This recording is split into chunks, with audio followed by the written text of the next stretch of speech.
The US government, specifically the Environmental Protection Agency or EPA, might have just lost its ability to regulate greenhouse gas emissions coming out of power plants thanks to a new Supreme Court ruling. This could be a huge blow to the country's climate plans and goals. Let me go ahead and explain what happened and why I keep saying might and could. This in itself is a worrying precedent because it might mean now that groups can sue on something that might happen. He calls on what is called a major questions doctrine, which I'll let this professor of constitutional law explain what that is. This court is basically trying to trim the sails of federal regulation.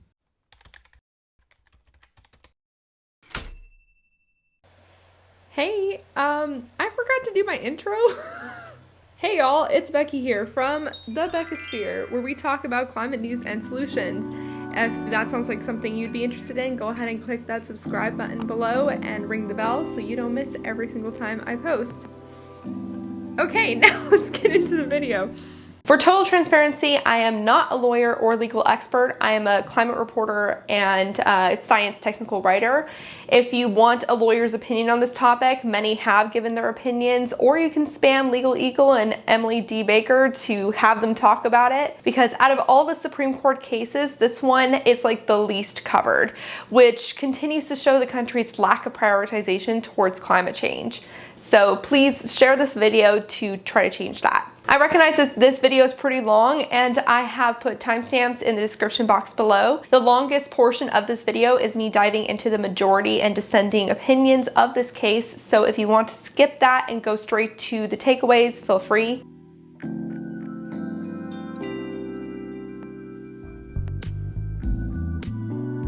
Okay, to understand how we got to where we are, we have to go back to when Barack Obama was president. Obama tried to regulate greenhouse gas emissions via an executive order after his climate plan was shot down by Congress. He created the Clean Power Plan to be a shoot-off of the Clean Air Act run by the EPA. The Clean Air Act, which was introduced back in 1963, allows the EPA to regulate air pollutants nationwide. Obama wanted the Clean Power Plan to regulate emissions from power plants. And his understanding of the EPA's ability to expand the Clean Air Act's power was backed by a 1980s decision on the Supreme Court case Chevron versus National Resource Defense Council, which gave the federal agencies deference, meaning that they could fill in the blanks when laws are too vague or broad. Federal agencies do this all the time. Obama thought this could apply to the EPA and its Clean Air Act, which doesn't specifically talk about carbon emissions because the original people that wrote it didn't think about carbon emissions,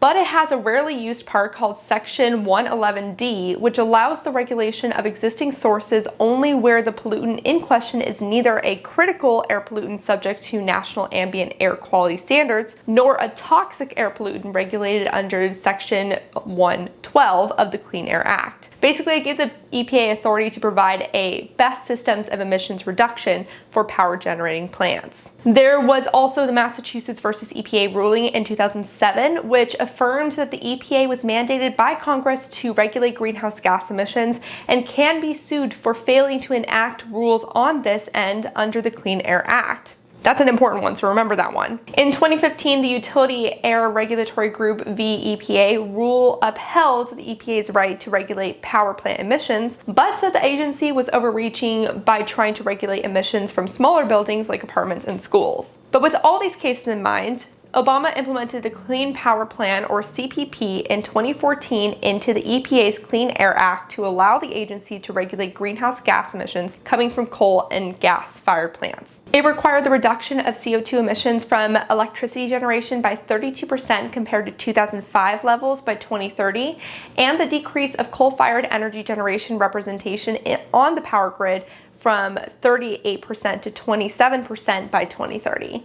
States would have been required to submit implementation plans by 2018 and to start enforcing this act this year in 2022. But within 24 hours of implementing the CPP, 19 Republican attorney generals led by West Virginia slapped his administration with a lawsuit, which became known as West Virginia v. EPA, stating that the plan gave the EPA too much power to alter the energy industry. West Virginia is the second largest coal-producing state in the country, behind Wyoming, which was also in the lawsuit. The other states in the lawsuit were Alabama, Alaska, Arkansas, Georgia, Indiana, Kansas, Louisiana, Missouri, Mississippi, Nebraska, North Dakota, Ohio, Oklahoma, South Carolina, South Dakota, Texas, and Utah. I did that in one breath. I'm proud of myself. From 2014 to 2016, the lawsuit moved through the courts. Then the Michigan v. EPA ruling in 2015 stepped this back a bit by saying that the EPA had the responsibility to take costs into account when making decisions regulating fossil fuel power plants. This ruling was criticized for minimizing the health implications of not regulating greenhouse gas emissions and air pollutants. But then President Trump got elected and he rolled back the CPP for the Affordable Clean Energy Rule, or ACE, which gave the rights to set emission standards to the states again and provide power companies flexibility when complying with these standards. When he did that, the lawsuit no longer mattered, so it just sat and waited until Biden came along and said that he wanted to reinstate Obama's climate regulations. Sort of. But this was enough to reinvigorate the lawsuit to continue heading through the courts until it reached the Supreme Court. But the weird thing about this whole situation is that technically this court case is the Republican AGs suing against a regulation that doesn't exist because Biden has never formally reinstated it. They were preemptively suing a ghost, basically, and yet the Supreme Court still took the case in late February 2022. This in itself is a worrying precedent because it might mean now that groups can sue on something that might happen. As a reminder that probably no one needs, the Supreme Court currently has a conservative supermajority. 6 of the 9 judges vote conservatively, and on Thursday they voted 6-3 in favor of fossil fuel states.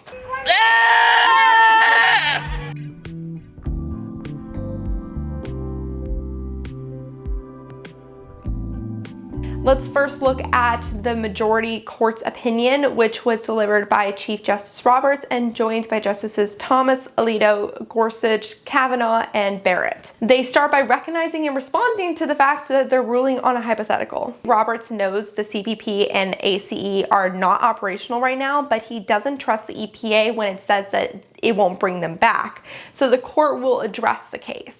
He also said it was clear that when the CPP and the ACE was a thing, it did clearly harm the states in that case. To which I say, how? How did a plan that wasn't to be instituted until 2022 harm those states?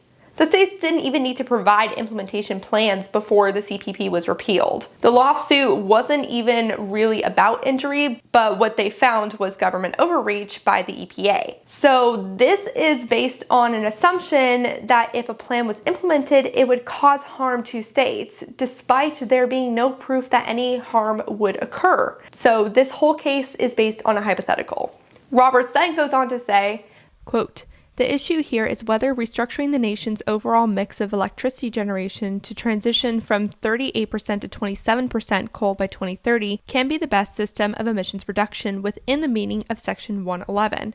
Precedent teaches that there are extraordinary cases in which the history and the breadth of the authority that the agency has asserted and the economic and political significance of that assertion provide a reason to hesitate before concluding that Congress meant to confer such authority."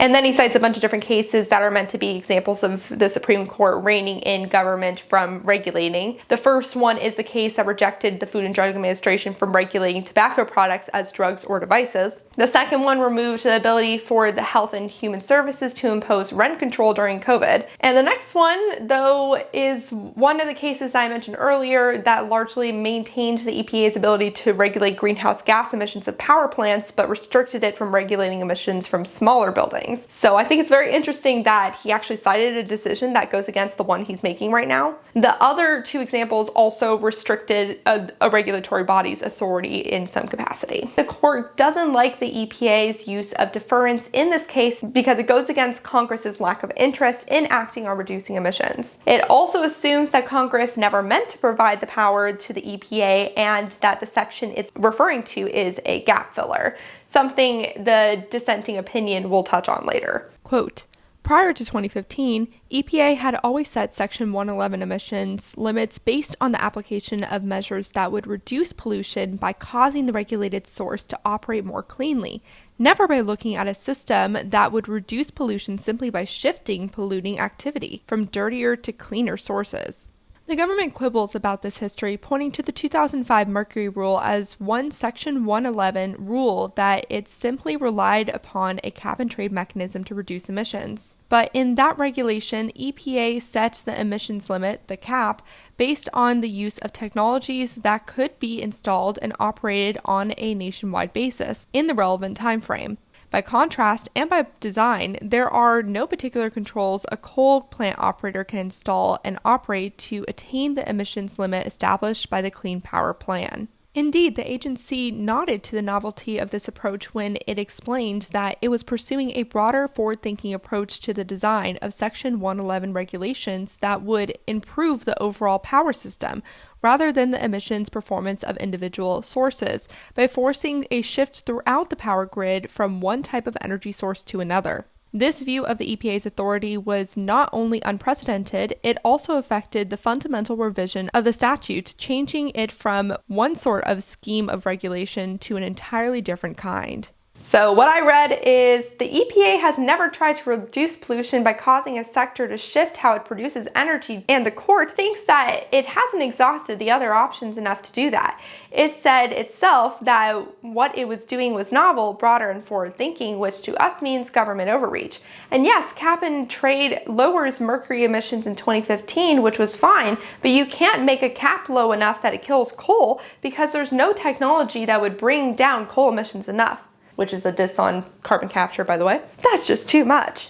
And that's what I read from that. I don't know. Let me know what you read from that down in the comments below. It's interesting that he considers what the EPA is doing as novel when he's using a novel way of looking at the situation. He calls on what is called a major questions doctrine, which I'll let this professor of constitutional law explain what that is. He's a professor of constitutional law and the former dean at the University of Michigan Law School.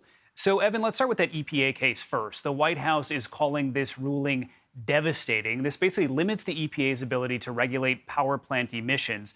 But some environmental groups actually came out today and said this could have been worse than it is. So tell us what happened here. Well, I think it's pretty bad, actually. The court announced something called the major questions doctrine, where it basically held that if an agency does something particularly novel, adopts a novel approach to perhaps a novel problem that has significant economic or political consequences, the agency can't do that unless it can point to very clear statutory authority in the language written by Congress. Obviously, the Clean Air Act coming in 1970, Congress wasn't able to predict the problem of climate change, clean air gases. So not surprisingly, it regulated in general references to harmful pollutants. And that's basically how Congress regulates all across the spectrum of all sorts of regulations. Congress generally agrees on guidelines, policies, and then it delegates authority to the expert administrative agency to fill in the blanks. Our Congress doesn't have the time or the expertise to become experts in energy policy and election policy and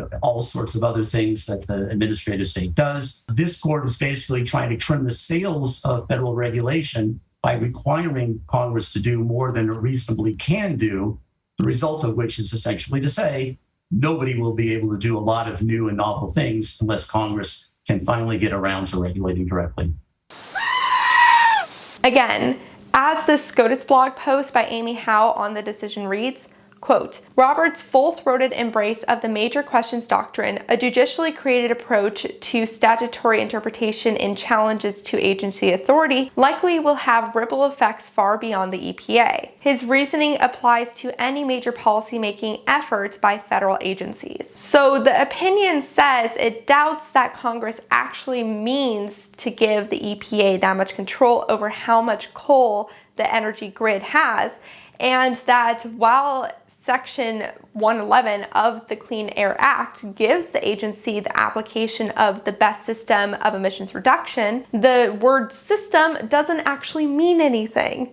Quote, finally, the court has no occasion to decide whether the statutory phrase system of emissions reduction refers exclusively to measures that improve the pollution performance of individual sources, such that all other actions are ineligible to qualify as the best system of emissions reduction. It is pertinent to the court's analysis that the EPA has acted consistent with such a limitation for 4 decades, but the only question before the court is more narrow: whether the best system of emission reduction identified by EPA in the Clean Power Plan was within the authority granted to the agency in Section 111D of the Clean Air Act. For the reasons given, the answer is no. Okay, now let's look at the dissenting opinion, which was given by Justice Kagan and joined by Justices Breyer and Sotomayor. Quote, today the court strips the Environmental Protection Agency, or EPA, of the power Congress gave it to respond to the most pressing environmental challenge of our time, Massachusetts v. EPA. This is actually the first time Massachusetts v. EPA is brought up. The majority opinion didn't even mention it, probably because it goes directly against their opinion. She talks about how Congress specifically charged the EPA with tackling greenhouse gas emissions in Massachusetts v. EPA, including regulating fossil fuel power plants. She says she believes Section 111 of the Clean Air Act does give the agency the authority to do so. Quote, Section 111 of the Clean Air Act directs EPA to regulate stationary sources of any substance that causes or contributes significantly to air pollution, and that may reasonably be anticipated to endanger public health and welfare. Carbon dioxide and other greenhouse gases fit that description. She points out that many power companies actually side with the EPA on this case. She accuses the court of obstructing the EPA's ability to regulate greenhouse gases from the beginning. Quote, right after the Obama administration issued the Clean Power Plan, the court stayed its implementation. That action was unprecedented. Never before had the court stayed a regulation then under review in the lower courts. The effect of the court's order, followed by the Trump administration's repeal of the rule, was that the Clean Power Plan never went into effect. The ensuing years, though, proved the plan's moderation. Market forces alone caused the power industry to meet the plan's nationwide emissions target through exactly the kinds of generation shifting the plan contemplated. So by the time yet another president took office, the plan had become, as a practical matter, obsolete. What's interesting is that just in anticipation of the plan actually did encourage market forces to shift away from coal by about the same amount the plan was asking, because coal is dying on its own. If you look at this graph, you can see there's a sharp decline in coal-fired power generation starting in 2014 when the plan was introduced. The dissenting opinion continues saying, therefore, President Biden would have never reinstated the CPP, but would have constructed a new rulemaking, so there was really no reason for the court to even be ruling on this in the first place. Quote, that new rule will be subject anyway to immediate pre-enforcement judicial review, but this court could not wait, even to see what the new rule says, to constrain the EPA's effort to address climate change. Kagan says this ruling flies in the face of what Congress wrote. Quote, the majority says it's simply not plausible that Congress enabled EPA to regulate power plants' emissions through generation shifting, but that is just what Congress did when it broadly authorized EPA in Section 111 to select the best system of emissions reduction for power plants. The best system, full stop. No ifs, ands, or buts of any kind relevant here. She says that this was the best system chosen by the EPA. Quote, the majority's decision rests on one claim alone, that generation shifting is too new and too big a deal for Congress to have authorized it in Section 111's general terms. But that is wrong. A key reason Congress makes broad delegations like Section 111 is so an agency can respond appropriately and commensurately to new and big problems. Congress knows what it doesn't and can't know when it drafts a statute, and Congress therefore gives the expert agency the power to address issues, even significant ones, as and when they arise. The Republicans involved in this court case say that decisions relating to reducing emissions are back to where they belong, in Congress. Of course, they say this knowing that Congress is gridlocked, mainly due to West Virginia Senator Joe Manchin, who's technically a Democrat, but has consistently sided with Republicans, especially relating to environmental and emissions topics. Makes sense because he's the most fossil fuel funded congressman and his family owns a coal mine. The dissenting opinion says that Congress purposely made the Clean Air Act language broad to provide leeway for the EPA to act as it sees fit. She cites the irony of the majority suggesting a cap and trade system is different than what the EPA was doing because that's just another system. Quote, for generation shifting fits comfortably within the conventional meaning of a system of emissions reduction, consider one of the most common mechanisms of generation shifting, the use of cap and trade system. Here is how the majority describes cap and trade. Under a scheme, sources that receive a reduction in their emissions can sell a credit representing the value of the reduction to others who are able to count it towards their own applicable emissions caps. Does that sound like a system to you? It does to me too. She notes that even relying on a technical solution like requiring carbon capture technology to be added to fossil fuel plants would result in a generational shift. Every regulation of power plants, even the most conventional facility-specific controls, dictates the national energy mix to one degree or another. That result follows because regulations affect costs, and the electrical grid works by taking up energy from low-cost providers before high-cost ones. In that sense, even though the term is taken on a more specified meaning, everything EPA does is generation shifting. The majority's idea that EPA has no warrant to direct such a shift just indicates that courts sometimes do not really get regulation. Kagan also points out the unprecedented nature of the major questions doctrine. Quote, the majority claims it is just following precedent, but that is not so. The court has never even used the term major questions doctrine before. And in the relevant cases, the court has done statutory construction of a familiar sort. She accuses the court of picking and choosing when to follow text, saying, quote, the current court is textualist only when it so suits it. When that method would frustrate broader goals, special canons like the major questions doctrine magically appear as get-out-of-text free cards. Today, one of those broader goals makes itself clear. Prevent agencies from doing important work even though that is what Congress directed. That anti-administrative state stance shows up in the majority opinion and it suffices the concurrence. Kagan's dissenting opinion ends like this. Quote, the subject matter of the regulation here makes the court's intervention all the more troubling. Whatever else this court may know about, it does not have a clue about how to address climate change. And let's say the obvious. The stakes here are high. Yet the court today prevents congressionally authorized agency action to curb power plants' carbon dioxide emissions. The court appoints itself, instead of Congress or the expert agency, the decision maker on climate policy. I cannot think of many things more frightening. Respectfully, I dissent.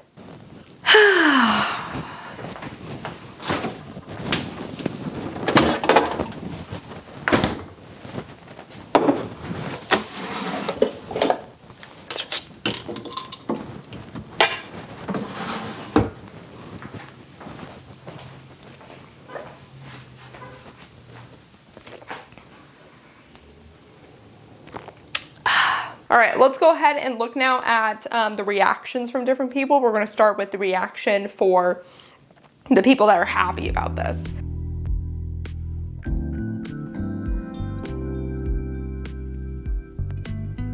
An important thing to note is that, like the Roe versus Wade case, this Supreme Court ruling is unpopular. A recent poll by Data for Progress found that 60% of voters think the EPA should have the power to control air pollutants that contribute to climate change, and 62% of voters think the EPA should be able to regulate emissions from power plants.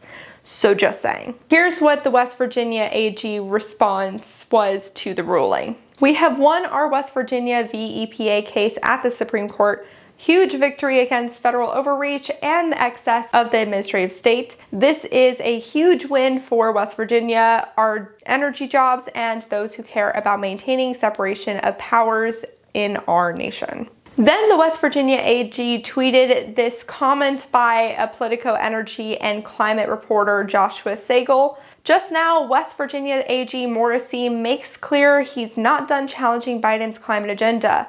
Quote, West Virginia is ready for President Biden's workarounds. We are prepared to do it again, and again. West Virginia won't be run over by President Biden's excess. Morrissey specifically cites the Biden SEC climate risk disclosure rule as a target. Quote, that would also fall into the major questions doctrine category, where the Biden administration is trying to transform all these agencies and turn them into environmental regulators.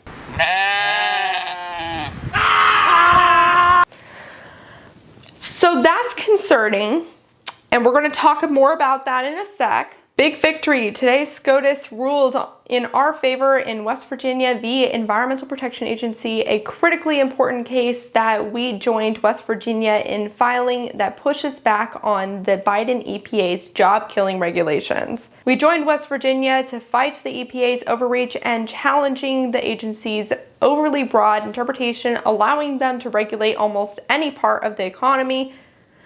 The consequences would lead to higher utility bills, job loss, and overall increase in energy prices. This is a huge win for MO. This is another argument Republicans make for why they took up the case, was that it would have killed jobs. This is actually the farthest from the truth. According to the World Economic Forum, the global clean energy transition will displace 2.7 million fossil fuel jobs, yes, but it is expected to create 10.3 million new jobs by 2030. In the US specifically, the Energy Department just released energy job performance numbers for 2021.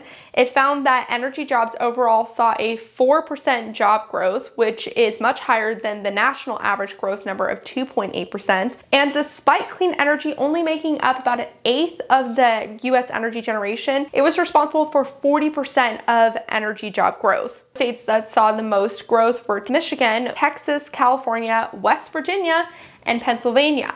Pennsylvania is the third largest coal state, by the way. The Brookings Institute recently published a report that found clean energy job growth will take place in the same places as current fossil fuel jobs are held, suggesting the clean energy transition can maintain or even bring back economic viability to fossil fuel focused areas. All that is needed is retraining efforts. Another thing he mentioned was that clean energy transition would result in higher energy prices. This is also not true. While updating the grid to accept more clean energy might result in initial higher costs, but we need to modernize our grid anyways for many reasons, on their own, wind and solar costs way less than any form of fossil fuels. Gas used to be price comparable, but now prices for gas are super high. So clean energy will continue to be cheaper as it becomes a bigger part of the energy system. What gives me hope is all of the comments below the AG's tweet. All right, now let's look at some responses of people that are disappointed by the ruling. First, we got a response from the EPA director. Listen, I am deeply disappointed in the Supreme Court's decision today, actually very frustrated. The decision does constrain what we do, but let me be clear, it doesn't take us out of the game. We still will be able to regulate climate pollution, and we're going to use all of the tools in our toolbox to do so. The constraint that we're seeing today just prevents us as a country from making the progress as quickly as we need to. Climate action presents an opportunity for this country to ensure global competitiveness, create jobs, lower costs for families, and protect people's health and well-being, especially those who have suffered from the burden of inaction for far too long. And so, yes, today's action is a disappointing action. It's devastating in many ways, as the president has said, but it doesn't take us out of the game. And we're going to continue to use every tool we have to keep pace with tackling the climate crisis. And we have Massachusetts Senator Ed Markey. The Supreme Court's decision in West Virginia v. EPA lets polluters turn back the clock on 50 years of reducing pollution and improving air quality all across the country. The result of this dangerous decision is an EPA that is undermined in its ability to protect the public. We cannot sit by as a captured, illegitimate, and far-right Supreme Court majority eviscerates the authority that the government has had for decades to address greenhouse gas pollution from fossil fuels and prevent climate change. And then there's a tweet from this environmental lawyer and Sabin Center senior fellow Amy Turner. Things West Virginia v. EPA does not say: that EPA can't regulate power plants, that EPA can't regulate greenhouse gases from other sources, that EPA can't regulate other air pollutants, that federal agencies can't act on climate change, anything at all about state and local authority. Is she right? What does this actually mean for federal climate action?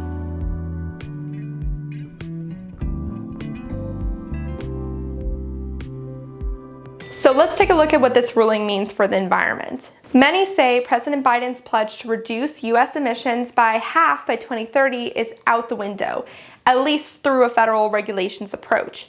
Having the EPA regulate power plant emissions was one of the three pillars that made his plan possible, with the other two being Congress passing the reconciliation bill, which Manchin won't let happen, and the EPA regulating vehicle emissions, which Republicans are currently fighting in the lower courts. However, did this court rule actually make it so that the EPA can't regulate plant emissions at all, or just that it can't specifically say it wants less coal plants by this time? Because the majority opinion seemed to recognize or support or not stray away from the cap and trade approach and pointed to other cases where the EPA put a blanket limit on emissions as potentially being appropriate.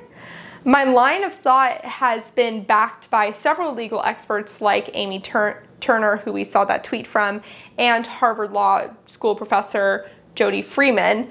So now EPA regulations might just work slower through other methods. But judging from West Virginia AG's perspective on how he's going to try to block every other move Biden makes, there's going to be plenty of options for lower court cases for the Supreme Court to take up. And this could just be the Supreme Court's first step. Something to look forward to is when the Supreme Court reconvenes in the fall, it's going to talk about SLACA v. EPA, which might result in the conservative judges voting that the EPA has overstepped its authority when regulating the nation's wetlands and waterways. 90% of the American federally regulated water bodies could lose protections, according to some estimates. And with the conservative judges' disdain for the Chevron deterrence, they could hypothetically consider any action by a regulatory body that tries to make rules pertaining to technology or circumstances unbeknownst to original rulemakers as major, and employ this major questions doctrine to it to block regulatory bodies from making their own adaptations. Speaking specifically for the climate, Congress wasn't thinking about greenhouse gases and climate change during the 40s and 60s. So the Supreme Court could rule against any attempt by regulatory bodies to regulate emissions or require climate disclosure laws, like what West Virginia's next move might be. All this being said, federal regulations, if not yet, will likely continue to be hobbled. This puts more responsibility on states and local governments to lead the climate movement. Several states are already on it. The League of Conservation Voters reports that 4 out of 10 Americans currently live in a state that is committed to reducing emissions by 100% by 2050 at least. That's about 24 states, which is not enough, but it's something. Granted, states like Virginia are backsliding on their climate goals.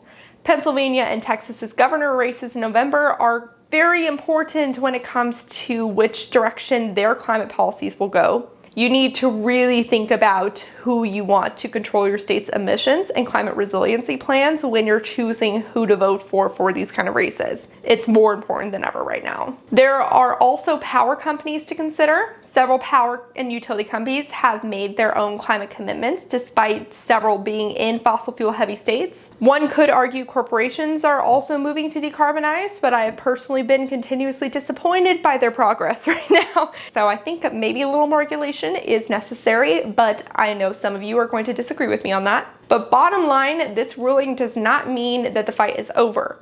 The tools at our disposal have just been shrunk a little bit. Let me know what you think about the Supreme Court's ruling and what you think the next steps are in the comment section below. I would love to hear your thoughts. Until next time, remember to talk about the climate crisis every single day. That's really freaking important, by the way. Let's talk about this. And support your local news organizations. A big shout out to the people on Patreon who help me pay for my equipment and the many news subscriptions that make videos like this possible. A special shout out to the climate confident and courageous David H., Norman Anal, Greg H., Paul B., Phil Plasma, and Dan Morton. I greatly appreciate your support. If you would like to monetarily support the work I do, check out the Patreon and buy me a coffee links in the description box below. Cheers!